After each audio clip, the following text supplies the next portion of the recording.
What's up, guys? Welcome to day 14. Wow, man, 14. Already been over, what, 2 weeks? Day 14 of my Ftmo challenge. Let me refresh this page, show you guys my stats. Um, so far, we are today's profit, slowly getting back on track. What else? What else? I closed a few trades today.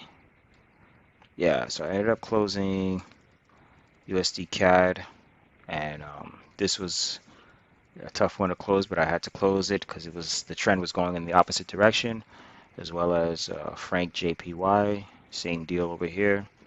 Took negative $23 here.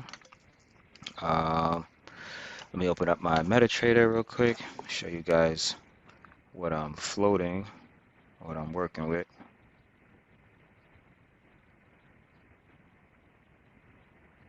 Oh yeah, so I opened a new trade as well.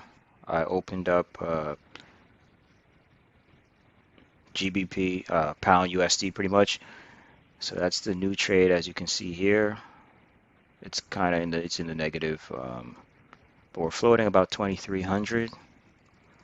What else we got? Euro AUD. That's a trade from yesterday. It's been floating, doing pretty well. Euro New Zealand dollar as well, floating, doing pretty well. New Zealand dollar franc. That one's getting up there. Gonna probably take profit on half of this soon. And then pound AUD. So our equity right now is 95,000.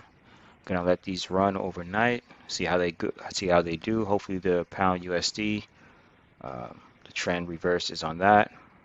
And yeah, so there you go, guys. Here's my stats so far of the FTMO challenge day 14. It's getting close. We're slowly getting to that deadline, so we'll see how it goes. But yeah, so be sure to like, subscribe, hit the notification bell, and I'll catch you guys in the next video. Peace.